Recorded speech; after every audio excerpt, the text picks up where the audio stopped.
Medical admission টেস্টে প্রতি বছর কেমিস্ট্রি থেকে 25টা করে এমসিকিউ আসে। দেখা গেছে এই 25টার মধ্যে থেকে হাজিরি স্যারের বই থেকেই 17-18টা এমসিকিউ হুবহু কমন পড়ে যায়, হয়তো অনুশীলনী কোশ্চেন অথবা দাগানো লাইন এখান থেকে কমন পড়ে যায়। তো আমি এই ভিডিওতে যে কাজটা করতেছি, প্রতিদিন একটা করে টপিক চুজ করা এবং সেই টপিকের পুঙ্খানুপুঙ্খ তোমাকে পড়ানোর চেষ্টা করা, যাতে তোমার এই টপিক নিয়ে কোনো ভয় কাজ না করে, বা তুমি এই টপিকের প্রত্যেকটা জিনিস পারো। ঠিক আছে, বইয়ের একদম প্রতিটা লাইন পারো। এই জন্য ফার্স্টে মনে করো আমার নোট থেকে তোমাকে পড়াচ্ছি, তারপরে আমার দাগানো বই আছে সেখান থেকে তোমাকে দেখা দিচ্ছি, এবং লাস্টে তোমার যে মানে যে কোনো কোশ্চেন, মনে করো বিগত বছর মেডিকেল আসা কোশ্চেন বা যে কোনো কোশ্চেন সলভ করেছে, যাতে তোমার টপিকটার উপর ছোট্ট একটা টপিক মনে করো ওর উপর মানে ক্লিয়ার কনসেপশন চলে আসে। ঠিক আছে, তো চলো আজকে শুরু করি। 3.12 টপিক, এটা প্রথম পড়া হচ্ছে আমাদের এই হিরো আর ডায়মন্ড আর গ্রাফাইট, এই দুটো নিয়ে তোমাকে পড়া। এখন আমি পার্সোনালি যদি বলি, আমার খুবই উল্টাপাল্টা হতো যে হিরোকের সংকরায়ন কি আর গ্রাফাইটের সংকরায়ন কি। এই জন্য আমি একটা মানে ট্রিক্স বের করছি। দেখো, হিরোকে 3টা ওয়ার্ড না, তুমি এভাবে মনে রাখবা SP3, মানে এখানেও 3টা, মানে 3। ওকে, ডায়মন্ডটা মনে রাখবা না, মনে রাখবা হিরোকে 3টা ওয়াট। ঠিক আছে, গ্রাফাইটে তোমার 4টা ওয়াট, 1 2 3 4, তাহলে 4 থেকে 2 মনে রাখবা, 4-এর অর্ধেক 2 না, তাহলে SP2 আছে। মানে এটা আমার খুব ভুল হতো, এই জন্য আমি এটা মনে রাখছি যে হিরোকে 3টা ওয়াট তাই SP3, গ্রাফাইটে 4টা ওয়াট তাই 4-এর অর্ধেক করলে 2, তাহলে SP2 এভাবে। আচ্ছা, এখন হিরো থেকে গ্রাফাইটে রূপান্তর করতে তোমার কি করতে হবে? 1000 ডিগ্রি সেন্টিগ্রেড তাপমাত্রায় উত্তপ্ত করতে হবে। ওকে, এখন দেখো তোমার হিরো কি বিদ্যুৎ পরিবহন করে নাকি গ্রাফাইট করে, এটা হচ্ছে তারপরের একটা কোশ্চেন। মানে তোমার প্রথম কোশ্চেন আসবে তোমার এই একটা কোশ্চেন আসবে তোমার এটা সংকরায়ন কি। সেকেন্ড কোশ্চেন আসবে কে বিদ্যুৎ পরিবহন করে। আসো আমরা এটা দেখি। হিরোকে তোমার কিন্তু মুক্ত ইলেকট্রন না থাকায়, ঠিক আছে, হিরোতে মুক্ত ইলেকট্রন থাকে না, এই জন্য কি হচ্ছে, হিরো বিদ্যুৎ অপরিবাহী। ওকে, খুবই ইম্পর্টেন্ট একটা কোশ্চেন। এরপরে দেখো গ্রাফাইট, গ্রাফাইট কি হচ্ছে, এখানে মুক্ত ইলেকট্রন থাকে তাই গ্রাফাইট বিদ্যুৎ সুপরিবাহী। এই ইম্পর্টেন্ট একটা কোশ্চেন, কে বিদ্যুৎ পরিবাহী কে বিদ্যুৎ অপরিবাহী। সো এটা তোমার এভাবে আসতে পারে যে নিচের কোনটি সঠিক নয়, এভাবে তোমার কোশ্চেনটা দিয়ে দিতে পারে। ঠিক আছে, এরপরে দেখো তোমার যে হিরো, হিরোটা তোমার অপরিবাহী এবং এখানে কি হচ্ছে, সবাই সমযোজী বন্ধনে আবদ্ধ থাকে। সো এটাও তোমার একটা কোশ্চেন এখান থেকে। সো এইটুকু পড়া হয়ে গেল। আশা করি হিরো আর গ্রাফাইটের মধ্যে কোনো মানে কোশ্চেন আসলে ইনশাল্লাহ তুমি আটকাবা না। এবার আসো আমরা পরেরটা চলে যাই।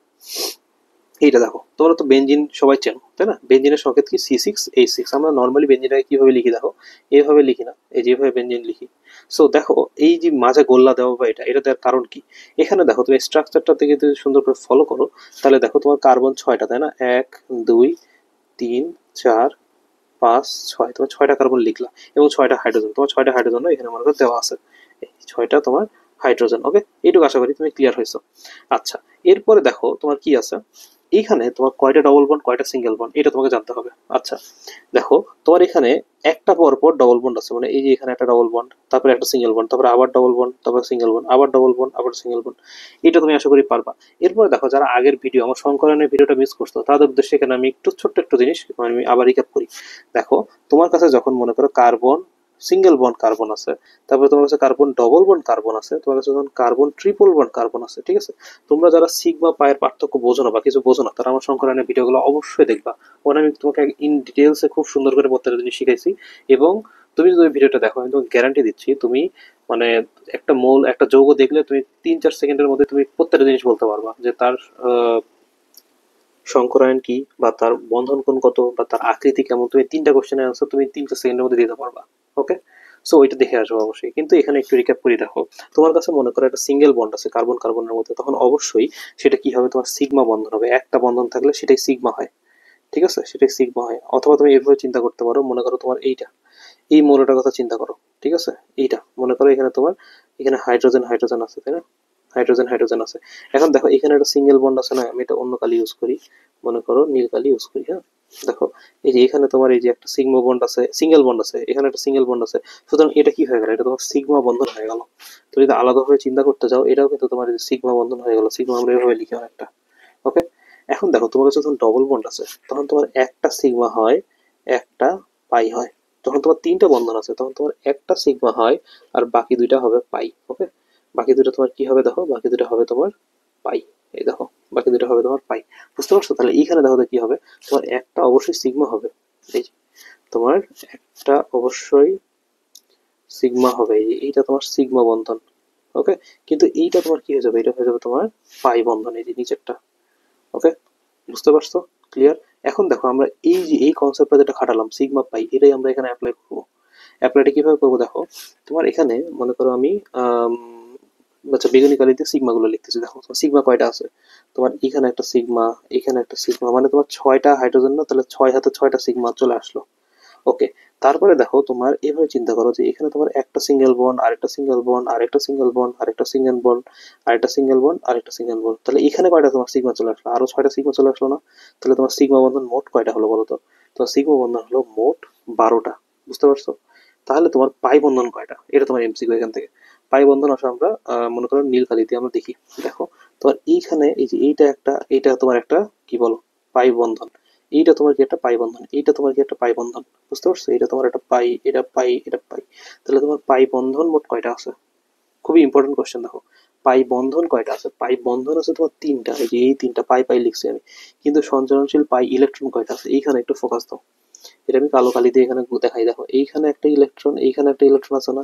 আবার এইখানে একটা ইলেকট্রন, এইখানে একটা ইলেকট্রন আছে, এইখানে একটা ইলেকট্রন, এইখানে একটা ইলেকট্রন আছে। মানে কি তোমার সঞ্চরণশীল, মানে সরি, তোমার পাই বন্ধন 3টা, কিন্তু বন্ধনে মনে করো এইখানে একটা ইলেকট্রন, এখানে একটা ইলেকট্রন, তাহলে একটা বন্ধনে 2টা করে ইলেকট্রন আছে।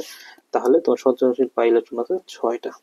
ঠিক আছে, এবং বেনজিন কি তোমার বিদ্যুৎ সুপরিবাহী নয়। ওকে, ইম্পর্টেন্ট কোশ্চেন এখান থেকে। সো এইটুকু কনসেপ্ট আশা করি তোমাদের সবাই ক্লিয়ার হয়েছে বেনজিন সম্পর্কিত। এই কোশ্চেনটা তোমার আসে, বেনজিনে কয়টা সিগমা বন্ধন কয়টা পাই বন্ধন আছে, এটা খুব ইম্পর্টেন্ট একটা এমসিকিউ। আচ্ছা এরপর দেখো, এই যে এখানে তোমাকে ওটা আবার আমি রিক্যাপ করছি যে তোমার কার্বনের 4টা হাত, তাই না? কার্বনের 4টা হাতে মনে করো এই যে বেনজিনেরটাই আমি এখানে ছবি ছোট করে ছবি আঁকাইছি। যে মনে করো কার্বন কার্বন এই যে এদিকে তোমার আরো মনে করো নিচে এরকম আছে, বা এই যে এদিকে চলে যাচ্ছে এরকম করে। হ্যাঁ, দাঁড়াও একটু মিশিয়ে দিই। হ্যাঁ, তোমার মনে করো এইদিকে চলে যাচ্ছে। তো তোমার এই যে কার্বনের সাথে কার্বন যে বন্ড, এটা সিঙ্গেল সিঙ্গেল সিঙ্গেল বন্ড। এই যে এটা তোমার নীল কালিতে সিঙ্গেল বন্ড, তো হলুদ কালি সেটা পাই বন্ড। ওকে, এটা আশা করি বুঝতে পারছো। এখন দেখো প্রতিটি কার্বনের সংকরায়ন কি, এটাও তোমার একটা ইম্পর্টেন্ট কোশ্চেন। এটা বের করো তো, আসো। তুমি যে কোনো একটা, এখানে আমি সবগুলো মিশিয়ে দিই। হ্যাঁ, তোমার একটু তাহলে কিচিমিচি হবে না। মনে করো এইখানে দেখো তোমাকে আমি কোশ্চেন কি করছি, তোমাকে আমি কোশ্চেন করছি যে মনে করো এই কার্বনের, হ্যাঁ এই কার্বনের সংকরায়ন কি, এটা তোমাকে আমি কোশ্চেন করছি। ওকে, এখন দেখো তোমার কি বলছিল, একটা বাদ দিয়ে একটা সেকেন্ড বল মানে ডবল বন্ড থাকে, তাহলে এইবার দেখো তোমার লেখা ঠিক আছে। অথবা এটাকে আমি একটু আই টু করে সুন্দর করে আঁকাই। মনে করো জায়গা কোথায় আছে, যে এখানে জায়গা আছে, এখানে আসো আমরা আঁকাই। Carbon carbon carbon carbon carbon carbon, তুমি 6টা কার্বন লিখলা। হ্যাঁ, তুমি একটা বাদ দিয়ে ডবল ডবল বন্ড দিচ্ছ। দেখো তোমার ঠিক আছে নাকি লেখা? হ্যাঁ লিখে ঠিক আছে। তারপরে এই যে একটা করে সিঙ্গেল বন্ড, এবার তুমি সবগুলো হাতের সাথে তোমার হাইড্রোজেন অ্যাড হয়ে যাবে। ওকে, এইটুকু তো আশা করি বুঝছো। এখন আমি তোমাকে কোশ্চেন করলাম এই যে বেনজিন, বেনজিনের প্রতিটি কার্বনের সংকরায়ন কত। সুতরাং আমরা এখন ফোকাস করবো জাস্ট এইটুকু জায়গার উপর। দেখো আমরা এইটুকু জায়গার উপর ফোকাস করবো এখন, এইটুকু জায়গার উপর ফোকাস করবো। এখন তুমি আমাকে বলো এটা সংকরায়ন তুমি কিভাবে বের করবো সিম্পলি। দেখো তোমাকে সিম্পল চিন্তা করতে হবে কয়টা সিঙ্গেল বন্ড আছে। দেখো এইখানে একটা সিঙ্গেল বন্ড আছে, এটা একটা। তারপরে এখানে একটা সিঙ্গেল বন্ড আছে, এখানে দুইটার মধ্যে একটা সিঙ্গেল বন্ড, মানে সিগমা মনে রাখবো। মানে মেনে তো সিগমা তো বন্ড তোমার কয়টা আছে, এই যে তোমার 3টা সিগমা বন্ড আছে আর একটা পাই আছে। তাহলে 3টা যেহেতু সিগমা বন্ড আছে, তাহলে এটার সংকরণ হবে sp2, মানে তোমার আলটিমেটলি 3 মিলাতে হবে। বুঝছো? Clear concept? এটা যদি এই যদি না বুঝো যে আমি এখানে বললাম কেন 3 মিলাতে হবে, তাহলে সংকরণের ভিডিওটা একটু আগে দেখে আসো। কারণ ওইখানে এরকমই শর্ত দিছিলাম যে তোমার মনে করো CH4 তুমি করতেছো ধরে নাও, তোমার এই 4টা এখানে বসে যাবে, প্লাস সঞ্চরণশীল মানে কতগুলো নিঃসঙ্গ ইলেকট্রন আছে। তো এই 4টা কেন আসলো বা এখানে 3 কেন মিলালাম, এটা হচ্ছে বুঝতে পারছো এখন যে এটা 4 আসলো এরকম। সো এটা একটু দেখে আসবো, আশা করি এটা বুঝতে পারছো। আচ্ছা এবার 3.13 টপিকে ঢুকে যায়। এই টপিকটা তোমার জন্য বলা যায় মানে ইম্পর্টেন্ট একটা এমসিকিউ ওয়ালা টপিক। এখানে এই জিনিসটা তুমি যদি শেখো, মনে করো তোমাকে আমি একটা কোশ্চেন করি, তুমি নিজে অ্যান্সার দাও। মনে করো তোমাকে আমি এই কোশ্চেনটা করলাম যে এই যে তোমাকে একটা মনে করো মানে জটিল যৌগ দিয়ে দিলাম। ঠিক আছে, এখন তোমাকে আমি কোশ্চেন করতেছি কি, যে এই জটিল যৌগে কতটি বন্ধন আছে এবং কি কি বন্ধন আছে, এই কোশ্চেনটা তোমাকে আমি করলাম। তুমি কিন্তু এই কোশ্চেনটা অবশ্যই ফেস করছো কোচিং এ, যদি পরীক্ষা দিতে থাকো বা এইচএসসি দিয়ে আসো, এই টাইপ কোশ্চেন ফেস করার কথা অবশ্যই এতদিনে। যারা মেডিকেল ওরিয়েন্টেড অথবা ওই যে অনেকে অ্যাডভান্সে ভর্তি হয় বা যে কোনো জায়গায় ভর্তি হয়, তো এই টাইপ কোশ্চেন ফেস করার কথা। তো এই টাইপের কোশ্চেনগুলো তুমি কিভাবে সলভ করবে, তুমি দেখে কিভাবে বলে দিবা যে ভাই এখানে 2টা আছে না 3টা আছে বন্ধন। এই ট্রিক্সটা তোমাকে আমি শিখাবো এখন। এইটা আমার নিজের মানে বলা যায় গবেষণালব্ধ একটা ফল, মানে আমি অনেক জায়গায় পরীক্ষা দিয়ে দিয়ে দেখছি, কিন্তু এটা আসলে কোনো সার্টিফাইড সূত্র না। এটা 99.9% ক্ষেত্রে এটা তোমার সঠিক হবে। এইটুকু আমি বলতে পারবো, 99.99% ক্ষেত্রে এটা সঠিক হবে। ওকে, এবং 2টা ব্যতিক্রম আছে, সেটা আমি দেখাই দেবো তোমাকে।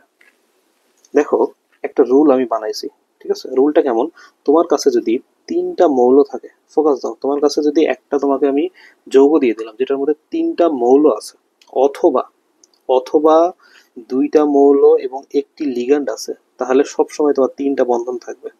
আবার বলি, তোমার কাছে মনে করো তিনটা মৌল দেওয়া আছে এবং মানে তিনটা মৌল দেওয়া আছে, এরকম একটা যৌগ দেওয়া আছে, অথবা এরকম হতে পারে যে দুইটা মৌল একটি লিগ্যান্ড। যেমন তোমাকে দেখাই, যে এখানে দেখো তোমার দুইটি মৌল একটি লিগ্যান্ড দেওয়া আছে না, দুইটি মৌল একটি লিগ্যান্ড দেওয়া আছে না, তিনটাই মৌল দেওয়া আছে না। বুঝতে পারছো আমার কথার মানে আমি কি বোঝাতে চাচ্ছি? এরকম যদি হয় তাহলে তোমার সব সময় তিনটা বন্ধন থাকে, একটা আয়নিক, একটা সমযোজী, একটা সন্নিবেশ সমযোজী। ইংলিশ নামটা পড়বা, যে কোভ্যালেন্ট মানে সমযোজী আর কোঅর্ডিনেট কোভ্যালেন্ট মানে সন্নিবেশ সমযোজী। ওকে, বুঝতে পারছো এই কনসেপ্টটা? এখন আসলে আমরা কিছু এক্সাম্পল করি, যে এক্সাম্পল গুলো নর্মাল এক্সাম্পল। আলটিমেটলি তোমাকে এই ট্রিক্সটা শেখার পরে দুটো ব্যতিক্রম শেখা লাগবে, তাহলে তুমি এখানকার সব কোশ্চেন অ্যান্সার করতে পারবা। দেখো তোমার কাছে যেটা, এটা তোমাকে বুঝালাম, এটা তোমাকে বুঝালাম, এটাও তোমাকে বুঝালাম, আসলে এখানে তোমার কি আছে বলো তো, তিনটা মৌল আছে না, সুতরাং এখানে কয়টা, তিনটা বন্ধন। ওকে, এখানেও তোমার তিনটা মৌল আছে না, এখানেও তোমার কয়টা, তিনটা বন্ধন। এখানে দেখো তো একটা মৌল, এটাকে তুমি একটা মৌলই ধরতে পারো, দুইটা মৌল আর একটা লিগ্যান্ড, তাহলে কত হলো, তিনটা বন্ধন। এখানে একটা মৌল, দুইটা মৌল, একটা লিগ্যান্ড, মানে তিনটা বন্ধন। এইটুকু আশা করি ক্লিয়ার হয়েছে। আচ্ছা, কিন্তু তোমার ব্যতিক্রম আছে জাস্ট দুইটা, কে ও এইচ। দেখো তো এখানে তোমার তিনটা মৌল আছে না, সুতরাং আমার সূত্র মতে কিন্তু তোমার তিনটা বন্ধন হওয়া উচিত ছিল, কিন্তু হচ্ছে না। তারপর দেখো H2SO4, দেখো তো এখানেও তোমার তিনটা মৌল আছে না, সুতরাং তিনটা মৌল মানে কি তোমার তিনটা বন্ধন হওয়া উচিত ছিল, কিন্তু তিনটা বন্ধন হচ্ছে না। সুতরাং এই দুটো ব্যতিক্রম তুমি মনে রাখবা, বাদ বাকি সব ক্ষেত্রে ওই সূত্রটা আমি দেখছি যে খাটে। দেখো আয়নিক হবে এবং সমযোজী হবে, মানে KOH আর H2SO4 এদের মধ্যে কি কি বন্ধন আছে, আয়নিক এবং সমযোজী। আশা করি এটা ক্লিয়ার হয়েছে। যেমন দেখো এইখানে পাশাপাশি আমরা একটু দুইটা করি। যেমন দেখো তোমার এখানে আমি কি বলছি, তিনটা মৌল, এখানে তিনটা মৌল আছে না, এক না সরি দুইটা মৌল, এই দুইটা মৌল একটা লিগ্যান্ড আছে, তাহলে কয়টা বন্ধন হবে, দেখো আয়নিক হবে, সমযোজী হবে, সন্নিবেশ হবে। ওকে, কিন্তু তোমাকে আমি কি করলাম, এইটা আমি সরাই দিলাম। ওকে, এইটা আমি সরাই দিলাম, সরাই দিলে তোমার কোন বন্ধনটা চলে গেল বলো তো, এটা কিন্তু তোমার আলটিমেটলি আয়নিক বন্ধন গঠন করতেছে। সুতরাং এইটা দেখো এখানে কিন্তু এটা নাই, ঠিক আছে? না থাকলে তোমার কি কি বন্ধন হচ্ছে দেখো, সমযোজী, সন্নিবেশ। এখানে একটু ফোকাস দিবা, কারণ তোমাকে এইটাও দিতে পারে, এইটাও দিতে পারে। বুঝতে পারছো? তোমার যখন এই যে দুইটা হয়ে গেল, একটা মৌল একটা লিগ্যান্ড, ওইভাবে চিন্তা করতে হবে না, তুমি এটা চিন্তা করো যেখানে তোমার এরকম যখন ছিল, মানে একটা দুইটা মৌল একটা লিগ্যান্ড, তখন তোমার তিনটা বন্ধন ছিল, কিন্তু তোমার যখন এইটা চলে যাচ্ছে, মানে তোমার এই লাস্টের পার্টটা চলে যাচ্ছে বা এখানে আয়ন থাকতেছে, তখন তোমার কিরকম অ্যান্সার হবে, সমযোজী সন্নিবেশ। কোনটা থাকবে না, আয়নিক এখানে নেই। এইটাই তোমার এখান থেকে ইম্পর্টেন্ট কোশ্চেন। ওকে, আচ্ছা, এরপরে আসো তোমার বইয়ের কিছু এক্সাম্পল আমরা করি। যেমন NH3, এখানে তোমার কি বন্ধন আছে তুমি সিম্পলি জানো, সমযোজী। NH4 প্লাস মানে তোমার সমযোজী প্লাস সন্নিবেশ, এবং NH4Cl আয়নিক সমযোজী সন্নিবেশ। দেখো মিলাও, তিনটা মৌল আছে, আয়নিক সমযোজী সন্নিবেশ, প্লাস আছে। দেখো প্লাস থাকলে কোনটা বাদ চলে যাচ্ছিল বলো তো, এই যে এখানে উপরে কোনো একটা আয়ন থাকলে কোনটা বাদ চলে যাচ্ছিল, আয়নিক বাদ চলে যাচ্ছিল না। দেখো এখানে কি কোথাও আয়নিক আছে, আয়নিক নাই। সুতরাং বুঝতে পারছো ওই সূত্রটা তোমার ম্যাক্সিমাম ক্ষেত্রেই কাজে লাগবে। আর NH3 তো সমযোজী, এটা জানোই তাই না? NH3 তোমাকে লিখতে আমি কিভাবে বলছি সংকলন লেখার সময়, মানে তুমি এখন থেকে কখনোই NH3 কে এইভাবে লিখবে না, তুমি সবসময় এইভাবে লিখবে। এটার কারণ কি জানো, তোমার সংকলন করতে যেন ভুল না হয়। সংকলন আমি কি শিখেছিলাম, দেখো এখানে 3 বসবে আর এখানে তোমার এক জোড়া আছে না, এই এক জোড়াটা এখানে এক বসবে, তাহলে কত হলো, 4, 4 মানে sp3। sp3 মানে কি চতুস্থলিকে হওয়া উচিত ছিল, কিন্তু এটার আকৃতি একটু ভিন্ন, কি ছিল, ত্রিকোণাকার পিরামিড। বুঝতে পারছো? এটা দেখে নিবা। ওকে, এটার বন্ধন কত ছিল, এটা আমি কিভাবে শিখেছিলাম বলতো, পরপর দুইটা শিখেছিলাম, NH3 আর NH3, তাই না? কি শিখেছিলাম বলতো তুমি, 10-10 লিখলাম মনে করো। এখন তোমাকে আমি একটা সালের কথা বলছিলাম, 1972 সাল, আমাদের মুক্তিযুদ্ধের পরবর্তী সাল। সো এই 72 বসো এখানে, 72। ওকে, 0.5 এখানে। সো এই যে এইভাবে তোমাকে বলছিলাম যেটা মনে রাখবে, দুইটার আকৃতি কি ছিল, ত্রিকোণাকার পিরামিড। সুতরাং খুবই ইম্পর্টেন্ট, ওই ক্লাসগুলো অবশ্যই করবা, ওখানে ইন ডিটেলসে করাইছি। আচ্ছা, সেম ভাবে দেখো BF3 তোমার কি সমযোজী হবে, BF4 প্লাস সমযোজী প্লাস সন্নিবেশ হবে, কারণ প্লাস আছে। আর কে এখানে দেখো তিনটা মৌল আছে, মানে তোমার তিনটা বন্ধন হবে। বুঝতে পারছো? তো এইটুক ছিল তোমার নোট। আমরা এই 3.13 টপিকটা পরের ভিডিওতে শেষ করবো। ওখানে ওই যে তুতের যে টপিকটা ছিল, আরো কিছু টপিক আছে, ওইটা আমি ওখানে দেখাই দেবো, কারণ এই ভিডিওটা বেশ বড় হয়ে যাচ্ছে। ওকে, তো আমি এখানে বই থেকে কিছু জিনিস দেখাই দিই। দেখো এই যে এই জিনিসগুলো একটু পড়বা। আমি এটা কি করতাম দেখো, আমি জাস্ট এখান থেকে যতটুকু পড়ার টপিক ততটুকু আমি দাগায় রাখতাম। কেন হয় এটা বাদ, এইটুক কেন আমি দাগায় রাখছি, কারণ মনে করেন আমি পেজ উল্টেছি, তখন আমার এক নজর চোখে পড়লো, আচ্ছা NH3 107, NH3 107, NH3 102.5। দেখো তোমাকে এটা শিখালাম না, NH3 107, PH3 94। এটা তুমি কি শিখেছিলাম বলো তো, PH3 এর মনে রাখার নিয়ম। দেখো পি কে উল্টা করলে 9 এর মতো লাগে না, আর H3 দেখো এখানে 1 আর 3 মানে কত হয় 4, তাহলে এই যে 94। তারপরে কত বলছিলাম দেখো পানি 102.4, H2S দেখো 2 আছে না এখানে, 92 2 আছে, এভাবে মনে রাখবা। ওকে, সো তুমি এখানে যে কাজটা করবা তুমি খালি এটা দাগায় রাখবা, কারণ কি তুমি পেজ উল্টানোর সময় যেন তোমার আরেকবার মাথায় হিট করে, হ্যাঁ হ্যাঁ আমি একবার চেষ্টা করে দেখতে হবে যে H2S আমার মনে আছে কিনা, এটার জন্য এখানে দাগায় রাখা, ঠিক আছে। আচ্ছা, এই যে 12তে আমরা চলে গেলাম, 12-র মধ্যে এই যে এগুলা তুমি একটু আকার টাকার দেখে নিবা। হ্যাঁ, আমার সংকলন ভিডিও দেখলে সব ক্লিয়ার হবে। এই যে এখানে তোমার হিরোকের কথা পড়াইছি, গ্রাফাইটের কথা পড়াইছি, মিথেনের এটা একটু দেখলা, বেনজিনেরটা তোমাকে সুন্দর করে পড়ালাম। এই যে কয়টা তোমার এই যে সঞ্চালনশীল ইলেকট্রন থাকে, পাই ইলেকট্রন থাকে বলো তো? 6টি। এগুলোই মানুষ বের করতে ভুল করে, ঠিক আছে, এগুলো যেন জীবনে ভুল না হয়, খুবই সিম্পল টপিক এগুলো। এবার 3.13 এটা একটু বড় আছে, এই জন্য দুইটা পার্টে ভাগ করছি। এই পার্টে হচ্ছে এটার হাফ, ঠিক আছে, এই 3.13 হাফ পর্যন্ত তোমাকে পড়াবো। আচ্ছা দেখো, এই যে এইগুলোর মধ্যে তোমার সন্নিবেশ বন্ধন ঘটে, এইগুলা নিয়ে তো আশা করি মানে কোশ্চেন থাকার কথা না। দেখো এই যে এএমসিকিউ গুলো কখনো বাদ দিবা না, এইটা তোমাকে আমি আকার যে ভিডিওতে শিখাইছি 3.3-এর পার্ট 1, হ্যাঁ, মাস্ট মাস্ট দেখবা। কারণ এই ভিডিও যদি তুমি মানে আকারের ভিডিও যদি তুমি না জানো, তুমি যদি একটা মৌলের আকার বের করতে না পারো মানে তোমার এই অপশন থেকে, তাহলে তুমি কয়টা জিনিস পারবা না। এক নম্বরে তুমি পারমাণবিক আকার মানে 3.3 টপিকের মধ্যে পারমাণবিক আকারটা বের করতে পারবা না। সেকেন্ডে তুমি আয়নীকরণ শক্তি, ইলেকট্রন আসক্তি, তড়িৎ ঋণাত্মকতা বের করতে পারবা না।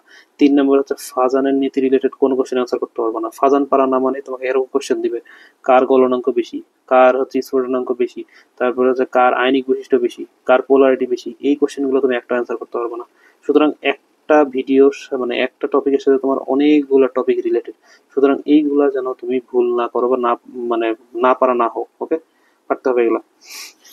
আচ্ছা, এই যে এই লাইনটা পড়বা এখান থেকে, এমসিকিউটা অ্যান্সার করতে পারবে না। দেখো তো এখানে তোমার কি কি বন্ধন আছে বলো তো? প্লাস থাকা মানে কি? তোমার আয়নিক থাকবে এখানে, আয়নিক কখনোই থাকবে না, তাহলে সমযোজী সন্নিবেশ সমযোজী শেষ। আচ্ছা, এই দেখো NH4 এর মধ্যে 3 প্রকার, কারণ 3টা মৌল আছে, সূত্র কেটে গেল। এই যে তারপরে এইগুলা তোমাকে সব করাই দিছি আমি, এটা করাই দিছি। তারপরে এই যে KBF4 এটা করাই দিছি। এই দেখো কেওএইচ এর মধ্যে তোমার কয়টা বন্ধন আছে বললাম, এটা একটা ব্যতিক্রম, এখানে তোমার সমযোজী আছে আর সন্নিবেশ বন্ধন আছে। ওকে, আচ্ছা এরপরে দেখো এই যে এই তুতেরটা আমরা নেক্সট ভিডিওতে পড়বো, একটু ওখানে পড়া আছে কারণ এখানে মেডিকেলের কোশ্চেন আসছে একবার, এই জন্য ওটা আর এখানে পড়াই নেই। আর হ্যাঁ, এটা এখানে আর নাই, পরের ভিডিওতে বাকিটুকু পড়াই দেবনি। ওকে, এখান থেকে তুমি যে কাজটা করবা, এই যে এই এমসিকিউ গুলো তুমি যেন পারো, এই এমসিকিউ গুলো পারার জন্য তুমি আমার অবশ্যই 3.3 যে টপিকের আমি এখানে 3টা পার্টে ভাগ করে ভিডিও করছি, 3টা ভিডিও দেখবা। তুমি জাস্ট দেখবা, দেখলে দেখবা যে তোমার কনসেপ্ট ক্লিয়ার হবেই, এটার গ্যারান্টি আমি তোমাকে দিচ্ছি। এবং শুধু কনসেপ্ট ক্লিয়ার হবে না, তুমি এমসিকিউ গুলো পারবা, এই এমসিকিউ গুলো কখনো বাদ দিবা না। যেমন দেখো এমনি পারবা, দেখো তোমার কয়টা মৌল আছে, তাহলে কয়টা বন্ধন হবে। আচ্ছা, এখান থেকে তেমন কিছু নাই। 3.15 আমাদের, এই যে 3.15 হচ্ছে মোস্ট ইম্পর্টেন্ট টপিক বলা যায়, এটার একটা ভিডিও বানাইছি, ওই ভিডিওটা অবশ্যই দেখবা। ওকে, আসলে আমরা এমসিকিউ সলভ করি। বলো NH4Cl এর মধ্যে কয় ধরনের বন্ধন আছে? একদম পানির মধ্যে সহজ, 3 ধরনের। তুতেটা আমরা নেক্সট ভিডিওতে যদিও পড়বো, তাও এখানে জেনে রাখো যে এখানে তোমার ধাতব বন্ধন থাকে না, এটা আমরা নেক্সট ভিডিওর পড়া। আচ্ছা, NH4Cl এর নিজের কোন বন্ধনই থাকে না? তুমি বলো তো, আয়নিক থাকে, সমযোজী থাকে, সন্নিবেশ বন্ধন থাকে, তাহলে থাকে না কোনটা? হাইড্রোজেন বন্ধন থাকে না, এটা অ্যান্সার। আচ্ছা, নিচের কোনটি পোলার অণু বলো, এটা তুমি নিজেই পারবা, এটা কত সালে আসছে, ডেন্টাল পরীক্ষায় আসছে, পানি এটা পোলার অণু।